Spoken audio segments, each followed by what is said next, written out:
नमस्कार, ये आकाशवाणी है। अभी आप सानू शर्मा से समाचार सुनेंगे।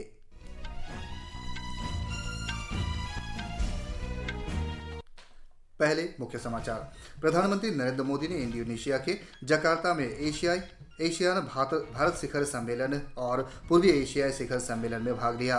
प्रधानमंत्री ने कहा, भारत की G20 अध्यक्षता के दौरान मानव केंद्रित प्रगति पर ध्यान केंद्रित किया गया और वैश्वीकरण का लाभ अंतिम छोर तक पहुंचाने के प्रयास किए गए।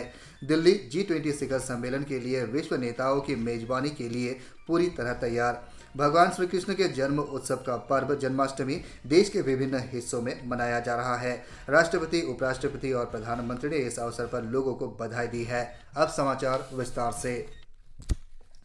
प्रधानमंत्री नरेंद्र मोदी ने भारत आसियान सहयोग को सशक्त करने के लिए 12 सूत्री प्रस्ताव प्रस्तुत किए हैं। इसमें संपूर्ण सुविधा, डिजिटल परिवर्तन, व्यापार और आर्थिक जुड़ाव, समकालीन चुनौतियों का समाधान, लोगों के बीच आपसी संपर्क तथा रणनीतिक जुड़ाव को गहरा करना शामिल है। श्री मोदी ने दक्षिण पूर्व एशिया, भारत पश्चिम और एशिया यूरोप को जोड़ने वाले मल्टी मॉडल कनेक्टिविटी तथा आर्थिक गलियारे को प्रारंभ करने का प्रस्ताव रखा। प्रधानमंत्री ने एशियन भागीदारी को साथ भारत के डिजिटल सार्वजनिक ढांचागत सुविधाओं को साझा करने की पेशकश की।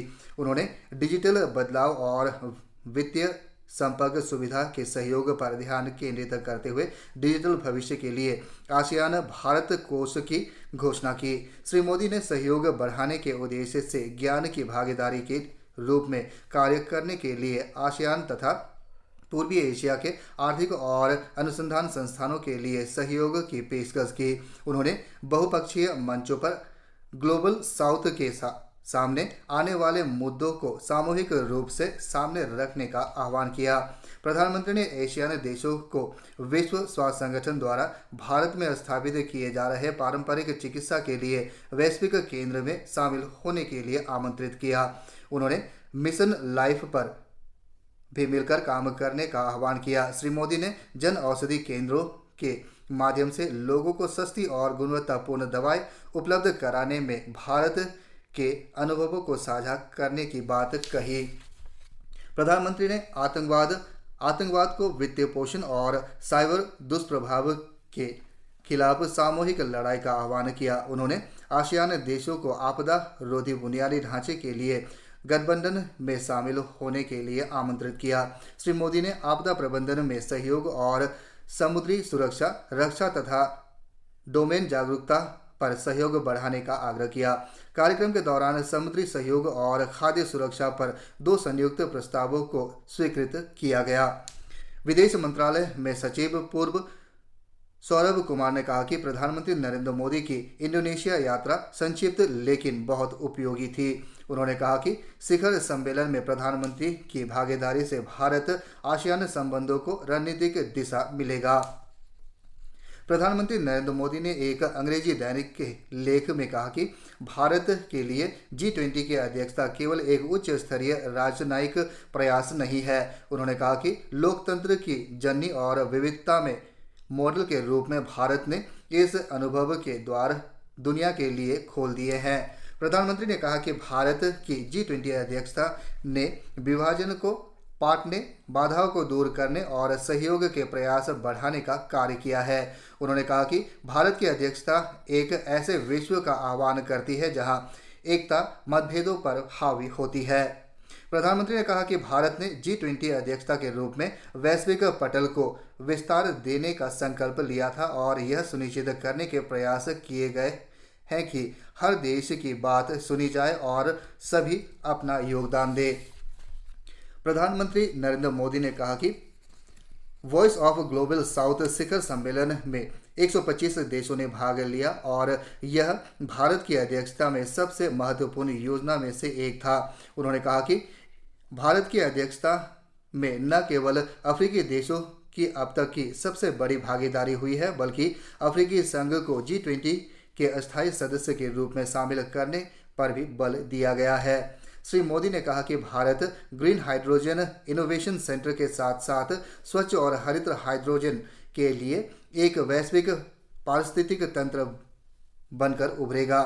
ग्लोबल साउथ के कई देश विकास के विभिन्न चरणों में हैं और ऐसे में जलवायु कार्रवाई एक पूरक लक्ष्य की तरफ होनी चाहिए। उन्होंने कहा कि जलवायु कार्रवाई की महत्वाकांक्षी गतिविधियां जलवायु वित्तीय और प्रौद्योगिकी हस्तांतरण पर कार्रवाई के साथ जुड़ी हुई होनी चाहिए। प्रधानमंत्री ने कहा कि G20 की अध्यक्षता एक जन संचालित कार्यक्रम बन गया है। उन्होंने बताया कि G20 में भारत की अध्यक्षता के अंत तक भारत के 60 शहरों में 200 से अधिक बैठक आयोजित हो रही है, जिसमें 125 देशों के लगभग 1 लाख प्रतिनिधियों की मेजबानी की जाएगी।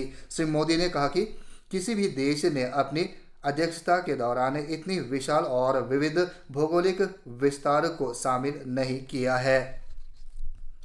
भारत 18वें G20 शिखर सम्मेलन की मेजबानी करने के लिए तैयार है। विश्व भर से G20 नेता शनिवार से शुरू हो रहे वैश्विक समारोह में भाग लेने के लिए नई दिल्ली पहुंच रहे हैं। मॉरिशस के प्रधानमंत्री प्रविंद जगन्नाथ और नाइजीरिया के राष्ट्रपति बोला अहमद तिनुबू पहले ही राष्ट्रीय राजधानी पहुंच चुके हैं। अन्य देशों के राज्याध्यक्ष और शासन अध्यक्ष भी आज नई दिल्ली पहुंच रहे हैं। इस बीच वैश्विक नेताओं का स्वागत करने के लिए राजधानी में सभी तैयारियां पूरी कर ली गई है। G20 अंतर्राष्ट्रीय शिखर सम्मेलन को सफल और ऐतिहासिक बनाने के आवश्यक प्रबंध कर रहे हैं। भगवान श्री कृष्ण के जन्मदिन के उपलक्ष्य में जन्माष्टमी का पर्व देश के विभिन्न हिस्सों में हर्षोल्लास के साथ मनाया जा रहा है। लोग भगवान श्री कृष्ण की पूजा करने के लिए मंदिर जा रहे हैं। जन्माष्टमी उत्तर प्रदेश के मथुरा और वृंदावन में पूरी उत्साह के साथ मनाई जा रही है। बांके बिहारी मंदिर, प्रेम मंदिर, इस्कॉन मंदिर और श्री कृष्ण जन्मभूमि मंदिर सहित हजारों मंदिरों को सुंदरता के साथ सजाया गया है। राष्ट्रपति द्रौपदी मुर्मू ने जन्माष्टमी के अवसर पर देशवासियों को शुभकामनाएं और बधाइयां दी है। उन्होंने अपने संदेश में कहा कि जन्माष्टमी का पर्व भगवान श्री कृष्ण के जीवन शिक्षाओं से सीखने का अवसर भी है। उन्होंने कहा कि यह त्यौहार लोगों के बीच प्रेम और भक्ति की भावना को बढ़ाता है। राष्ट्रपति मुर्मू ने कहा कि भगवान श्री कृष्ण ने धर्म और न्याय के पथ पर चलते हुए अन्याय के विरुद्ध लड़कर एक आदर्श समाज की स्थापना का मार्ग प्रशस्त किया।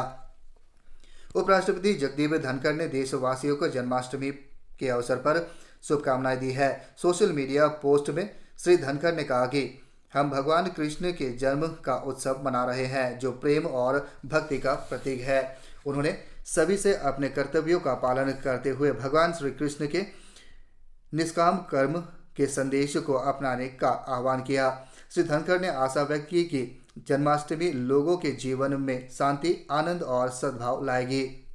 प्रधानमंत्री नरेंद्र मोदी ने लोगों को जन्माष्टमी की शुभकामनाएं दी। सोशल मीडिया पोस्ट में श्री मोदी ने आशा व्यक्त की कि आस्था और भक्ति का शुभ अवसर सभी देशवासियों के जीवन में नई ऊर्जा और नए उत्साह का संचार करेगा। जम्मू कश्मीर के पुलिस महानिदेशक दिलबाग सिंह ने कहा कि जम्मू कश्मीर से पाकिस्तान भागे आतंकवादियों की संपत्ति कुर्क की जा रही है और यह प्रक्रिया जारी रहेगी। राजौरी में एक संवाददाता सम्मेलन को संबोधित करते हुए पुलिस प्रमुख ने कहा कि इन आतंकवादियों पर कड़ी नज़र रखी जा रही है, क्योंकि वे नियंत्रण रेखा के पार बैठकर आतंकवादियों को बढ़ावा देना जारी रखते हैं। उन्होंने कहा कि किसी भी आतंकवादी गतिविधियों को बर्दाश्त नहीं किया जाएगा। 48वां टोरंटो अंतर्राष्ट्रीय फिल्म महोत्सव आज से शुरू हो रहा है और यह 17 सितंबर तक जारी रहेगा।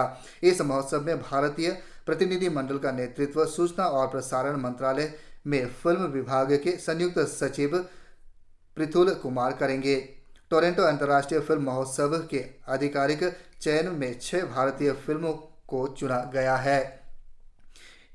इन फिल्मों में तरसेम सिंह धंगवार की डायरी, जस्सी, निखिल नागेश भट्ट द्वारा निर्देशित कील और कारण बुलानी की थैंक यू फॉर कमिंग शामिल है। इसी के साथ यह समाचार बुलेटिन समाप्त हुआ।